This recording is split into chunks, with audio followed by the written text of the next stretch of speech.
Hello everyone, welcome to a video for a 2017 Vauxhall Astra, this being a 1.4 turbo, and it's in the automatic guise and SRI spec, so it has the nice bigger alloy wheels and a few extra sporting touches in this particular spec. The only one above this is the Elite model, and the difference between the two is the Elite model has leather interior and some ambient lighting inside and different alloys, but I think SRI alloys look so much better. They look lovely, don't they? So let's have a little walk around the car. Absolutely beautiful design, I would say. Not too outlandish, not too boring. Some beautiful design, very elegant. You wouldn't associate that with Astras of old, but this car looks lovely. Almost Golf-esque in terms of the fact that this design you could turn up anywhere really.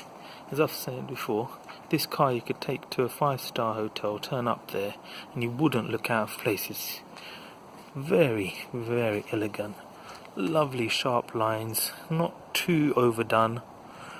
In this weather it's hard to tell, and especially with the black colour, but they've got this black gloss there to make it look like a floating window at the back. But lovely sharp crease lines, and I like this little kink in the back here. A bit BMW-esque if you ask me, but yeah, it looks lovely, doesn't it? Look at this, let's have a look at the side profile.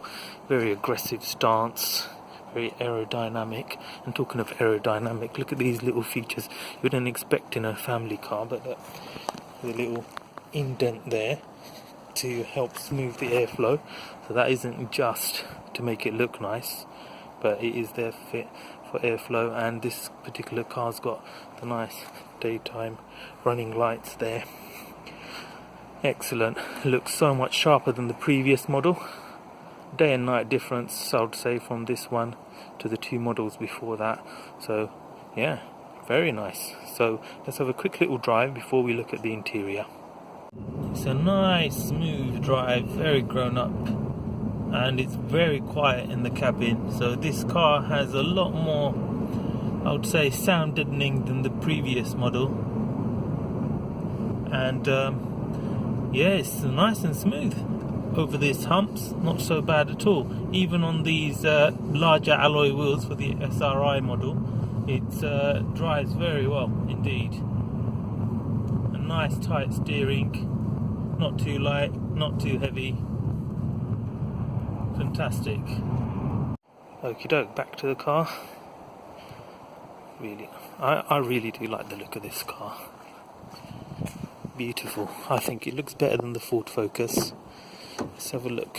So this has the front and rear electric windows, electric mirrors. This being SRI doesn't, unfortunately, seems a bit out of order, have electric folding mirrors, but hey ho.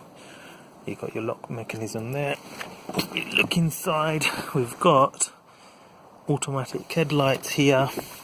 Let's turn her on, see how she sounds.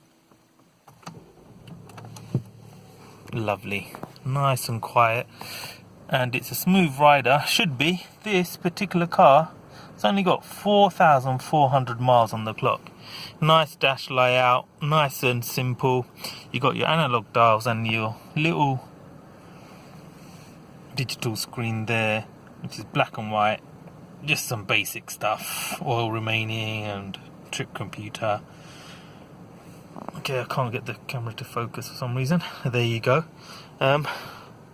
Here's the dash layout. Very nice, with a piano black automatic gearbox there. So you've got your auto start stop support function. Not sure you need it really. Let me just put that into neutral. Normal driving is fine. This particular model, because it's a 17 model, has the lane keeping assist. This is fantastic. It works great. I've gone over the white lines and it kind of gives you a little nudge on the steering wheel to remind you, so that's really good. Stability control and your parking sensors. This car also has the anti-collision.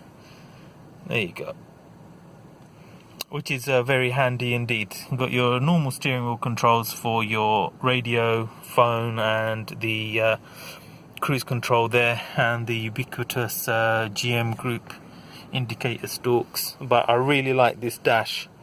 A step up in class from the previous. Nice piano black, and the quality is nice and soft. Even on the armrests here you got a little bit of scratchy plastic, but nice gloss there. Nice touch, that, I think, to have that there. It's lovely.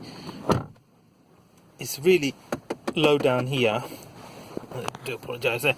It's down here you get your scratchy plastics, but above here it's nice, and the steering wheel is good quality.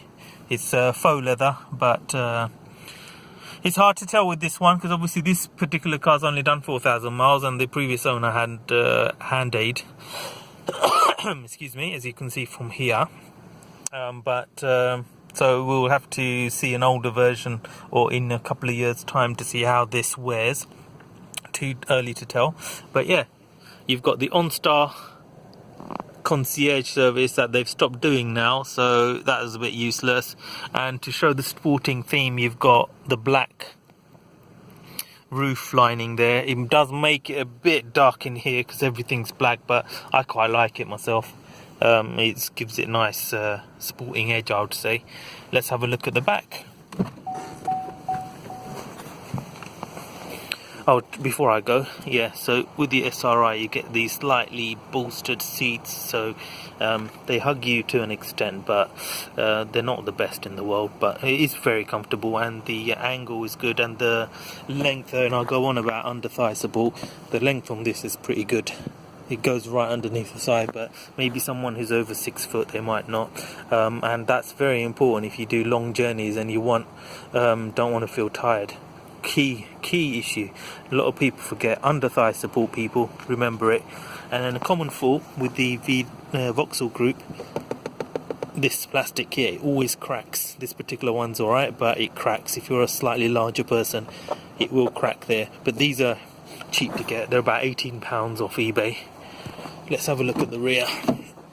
So I've got the seat in my position, and I haven't valeted the interior quite yet, but plenty of room. Headroom's not bad. Let's have a look. So there's no USB connectors or anything. I'll just double check. Yeah, nothing there. So that's a bit of a disappointment. Not much for the kids in the back. But in terms of legroom, it's not too bad. Yeah, for someone like me, I've got plenty of headroom, so there's space there. 6 footers should be fine here, but how many people have 6 footers in the back here? They usually have their kids, don't they?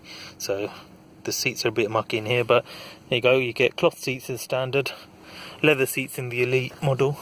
But yeah, nice and spacious here.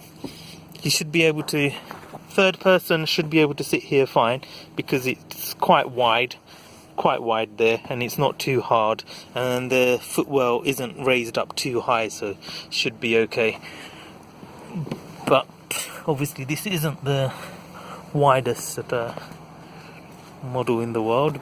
It's standard for the car, so for the class it's standard, so it's not too bad. The Honda Civic has a bit more space if you're ultimately after that. Now, oh, I love the rear of this car. It looks lovely, doesn't it?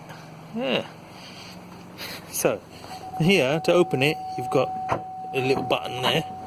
I hate little buttons. They invariably will go wrong. It's new, so it's okay. So the boot is quite deep. Sorry, I forgot to turn the parking sensors off, so you can hear all the beeping because I'm right behind here. But as you can see, it's a deep storage there. But there's no extra board, so there is a huge load lip on this car. Look at that, huge, absolutely gigantic load lip. So it's ridiculous, really. They should have really given leveling multi-level floorboard like they do in the VW group. So it's a bit disappointing. And there's no spare wheel. It's all inflation kit. I won't open it up, my hands are freezing, sorry about that, but it's in there.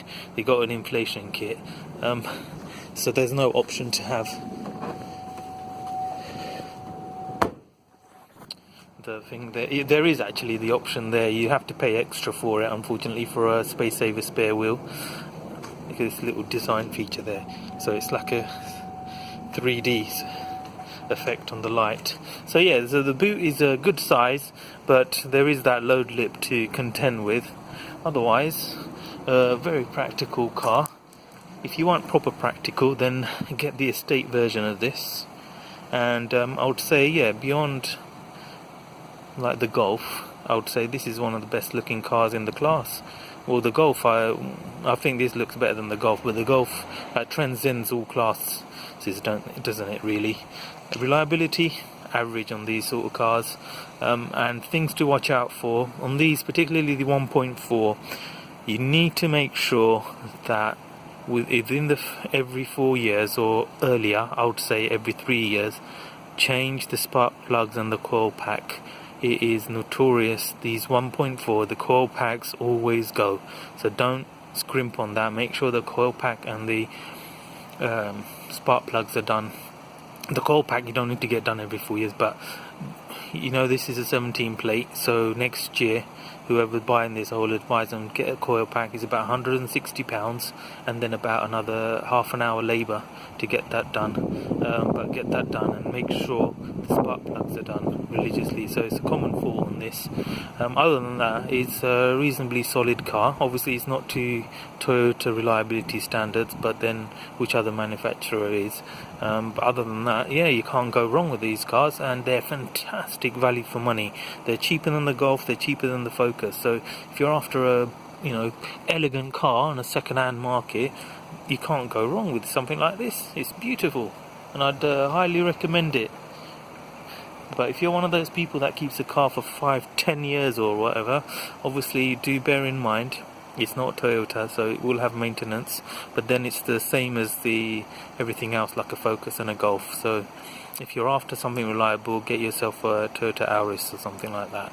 Other than that, this car, highly recommended everyone. Try and get one if you're looking for one of this size. Hope this helped. Like and subscribe, and see you soon. Bye bye.